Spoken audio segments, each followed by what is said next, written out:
29 లోపల అందరికీ ఇంటి జాగా ఇవ్వాలని. ఈరోజు మనం చూస్తే 2,20,000 మందికి ఇంటి జాగాలు లేవు. అవన్నీ ఎన్యూమరేట్ చేస్తున్నాం. వాళ్ళకందరికీ ఇంటి జాగాలు ఇచ్చే కార్యక్రమానికి శ్రీకారం చుట్టాం.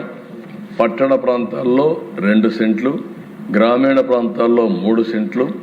ఎక్కడన్నా కానీ ఇంటి జాగా దొరక్కపోతే అపార్ట్మెంట్స్ కూడా కట్టించి 1+2 గానే మరి కట్టించి అందరికీ ఇల్లు ఇవ్వాలనేది ఈ ప్రభుత్వం యొక్క డెసిషన్ అని చెప్పి కూడా నేను మీకు తెలియజేస్తున్నా.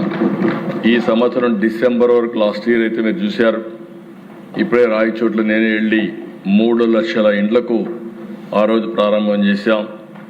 ఈ సంవత్సరం ఉగాది మార్చి కంటే ముందు, ఉగాది కంటే 2 రోజుల ముందు 3 లక్షల ఇండ్లు గృహప్రవేశాలు చేస్తామని చెప్పి మీకు గమనిస్తున్నాం. అదే సమయంలో జూన్ 2026 2,50,000 చేస్తాం. అదే మరి సెప్టెంబర్లో ఇంకొక 2,10,000 చేస్తాం.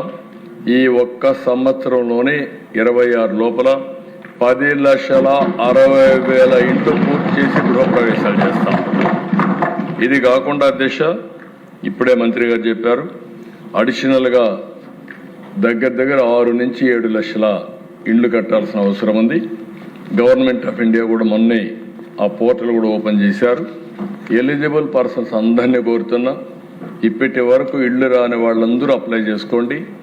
వాళ్ళు కూడా ఎగ్జామిన్ చేసి మేము కూడా పర్సూ చేసి అందరికీ, ఇల్లు లేని వారందరికీ ఇళ్ళు కట్టించే బాధ్యత అటు కేంద్రం ఇటు రాష్ట్రం 2 ప్రభుత్వాలు తీసుకుంటామని హామీ ఇస్తున్నా.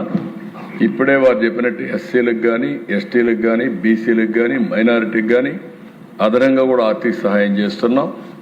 ఈ ప్రభుత్వ విధానం ఒకటే, పేదవాళ్ళందరికీ ఇల్లు కట్టించాలని, ఒక భద్రత, ఒక భరోసా ఇవ్వాలని ఆలోచనతో ముందుకు పోతున్నాం.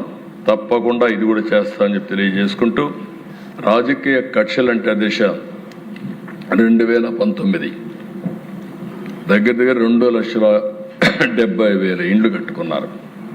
దగ్గర 913 కోట్ల రూపాయలు ఖర్చు పెట్టారు.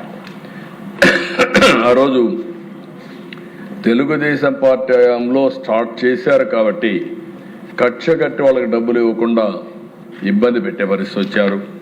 కేంద్రంలో కూడా రికార్డ్స్ పోనీయకుండా చేశారు. ఏదేమైనా నేను ఫైనాన్స్ చెప్పాను, మాకు ఒక మోరల్ రెస్పాన్సిబిలిటీ ఉంది. బాధితులను ఆదుకోవాలి. వాళ్ళ తప్పు కాదు, ఆనాటి పాలకుల తప్పు. ఆ తప్పుని మనం ఏదో విధంగా కరెక్ట్ చేయాలని చెప్పి చాలా స్పష్టంగా ఆదేశాలు ఇచ్చా. తొందరలోనే వాళ్ళందరికి కూడా సహాయం చేయడానికి ముందుకు వస్తామని మరొకసారి హామీ ఇస్తూ, ఈరోజు ఈ ప్రభుత్వం ఒక పక్క రైతులను ఆదుకోవడం, ఇంకొక పక్కన పేదవాళ్ళందరికీ 2029 లోపల ఇల్లు కట్టించడమే కాకుండా ఇంటి జాగా లేని వారికి ఇంటి జాగాలు ఇచ్చే బాధ్యత తీసుకుంటామని మరొకసారి విజ్ఞప్తి చేస్తూ సెలవు తీసుకుంటాను. ధన్యవాదాలు.